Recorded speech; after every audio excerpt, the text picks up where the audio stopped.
All right, everyone, we are diving into some major changes coming to Call of War today. Big changes. Yeah, and we're talking like game-changing, shake up the entire economy kind of stuff. Mhm. So if you're even remotely interested in how this game is going to play in the future, well, you're in the right place. We've got the official announcement right here, some visuals to break it down, and let's just say, get ready to rethink how you conquer the world, you know?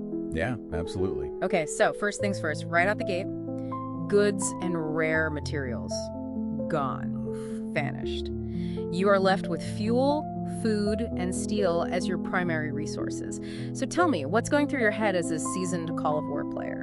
Well, I mean, immediately, it's like the game just got a whole lot more intense, right? 'Cause Yeah. you're dealing with, like you said, just these three core resources. Suddenly, every, oil field, every wheat field, Every single it one. becomes absolutely critical. Oh, absolutely. Wars are going to be fought over a single province that has a slightly better fuel output than another. Oh, yeah. Alliances will be made and broken based on who controls what. Right.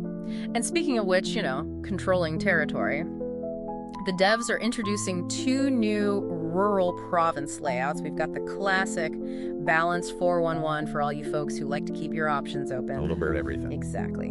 But then there's the new hotness, the 2-2-2 layout where one resource gets a major boost. Now that's going to make some interesting borders, right? Oh, absolutely. And it's not just about, grabbing as much land as possible anymore. It's about, like you said, those borders. Do you go for that balanced production, right? Or do you gamble? Do you go for that resource-heavy region, even if it's a little bit more exposed?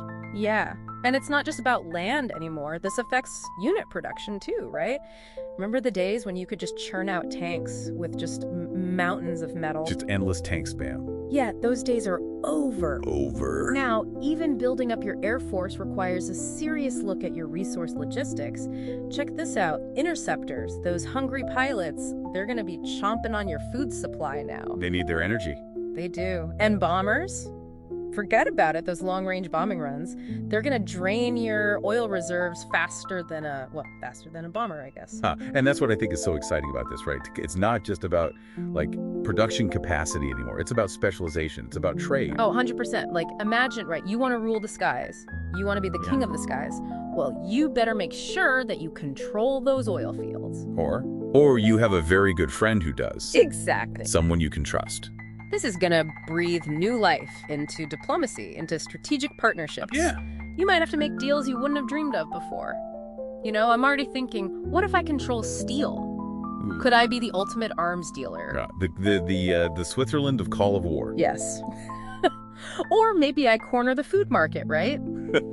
Dictate the terms of peace treaties. You become indispensable. This is economic warfare at its finest. This isn't just about tanks and planes anymore. This is about controlling the very lifeblood of your nation and potentially choking out your enemies with a well-placed embargo. And the best part is we don't just have to speculate about it. Right. There's a beta. This isn't just theoretical. This is happening. There's a beta going on right now. This is where you, the listeners, you have a real voice in this. This is huge. Go jump into the beta right now. Try out these changes, see what works, see what doesn't work, and tell the developers. Exactly, because they're listening. Your feedback actually shapes the future of Call of War, so this is your chance to get in on the ground floor of a major update. Yeah. So, I think we can both agree this resource update is a game changer. Completely. It's going to shake things up. It's going to make you think differently. You can't just rely on the same old strategies anymore. You got to adapt. Exactly. Resources are scarcer. Alliances are more important. The fate of nations. Well, you get it. So the question I have for you, listener, and the question I think you should be asking yourself is, how are you going to adapt to dominate in this new economic battleground? That's something to think about.